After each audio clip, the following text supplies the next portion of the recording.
வணக்கம். இது தேர்தல் திருவிழா. நாடாளுமன்ற தேர்தலுக்கான வேலைகள்ல அரசியல் கட்சிகள் பரபரப்பா இறங்கிடுச்சு.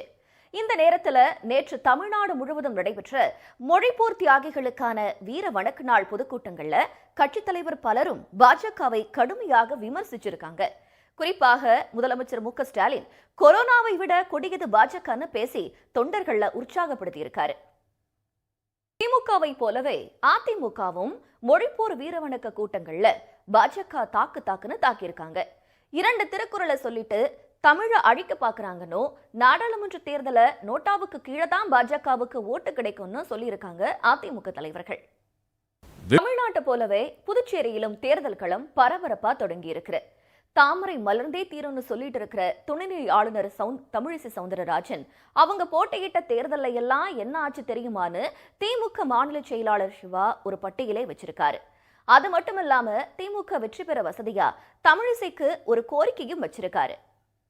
புதுச்சேரி துணைநிலை ஆளுநரான தமிழிசை ஆளுநர் மாதிரி இல்லாம அரசியல் தலைவரா நடந்துக்கிறாங்கன்னு எதிர்க்கட்சிகள் குற்றம் சாட்டுறாங்க. ஆளுநரோட தேநீர் விருந்தை புதுச்சேரியிலும் எதிர்க்கட்சிகள் புறக்கணிச்சிருக்காங்க. இந்த நிலைமையில இத மாதிரி விருந்துகள்ல கலந்து கொண்டா அன்பை பகிர்ந்து கொள்ள முடியும்னு தமிழிசை சவுந்தரராஜன் பதில் சொல்லியிருக்காங்க. கட்சிய இந்தியா கூட்டணியில் இருக்கும் கட்சிகள் போட்டி போட்டு விமர்சிச்சுட்டு வரும் நிலையில அந்த கூட்டணியை நீடிக்காது என ஆரூடம் கூறியிருக்கிறது பாஜக. அதுவும் இந்தியா கூட்டணி கட்சி தலைவர்கள் ஒவ்வொருவரும் ஒவ்வொரு விதமாக பேசி வருவதாக பாஜக தலைவர்கள் விமர்சிச்சிருக்காங்க.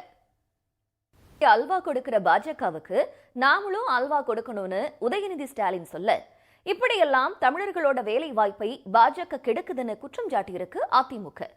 இப்படி வேற என்னெல்லாம் சொல்லியிருக்காங்கன்னு ஒரு சின்ன இடைவேளைக்கு பிறகு பார்க்கலாம். பாஜகவுக்கு பதிலடி கொடுத்திருக்கும் இந்திய கம்யூனிஸ்ட் கட்சியின் பொதுச் செயலாளர் டி ராஜா பாஜகவை வீழ்த்துவதில் இந்தியா கூட்டணி உறுதியா இருக்கிறதா சொல்லியிருக்காரு. திருச்சியில செய்தியாளர்கள்ட்ட பேசும்போது இந்தியா கூட்டணி சிக்கல்கள் எல்லாம் பேசி தீர்க்க கூடியதுதான் அப்படின்னு டி ராஜா சொல்லியிருக்காரு.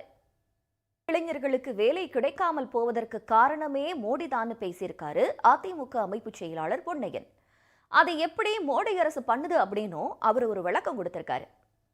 அயோத்தி ராமர் கோயில அறக்குறையா கட்டி திறந்தது மூலமா ஒன்றிய பாஜக அரசு ராமருக்கே துரோகம் செய்து விட்டதாக தமிழ்நாடு பாடநூல் கழக தலைவர் திண்டுக்கல் லியோனி சொல்லியிருக்காரு. தேர்தலுக்காக மக்களை திசை திருப்பவே இப்படி செஞ்சிருக்காங்கன்னு அவர் சொல்லியிருக்காரு. நமக்கு கொடுக்கறதுக்கு முன்னாடி பாஜகவுக்கு நாம் அதை கொடுத்தணும்னு சொல்லியிருக்காரு அமைச்சர் உதயநிதி ஸ்டாலின்.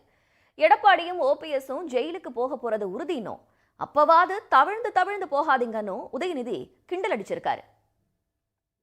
தேர்தல் அறிக்கைன்னு இப்பதான் தேர்தல் திருவிழா களை கட்ட தொடங்கி இருக்கு. இனி வர நாட்களை நடக்கிற அரசியல் சுவாரஸ்யங்களை தெரிஞ்சுக்க தேர்தல் திருவிழா நிகழ்ச்சியை தொடர்ந்து பாருங்க.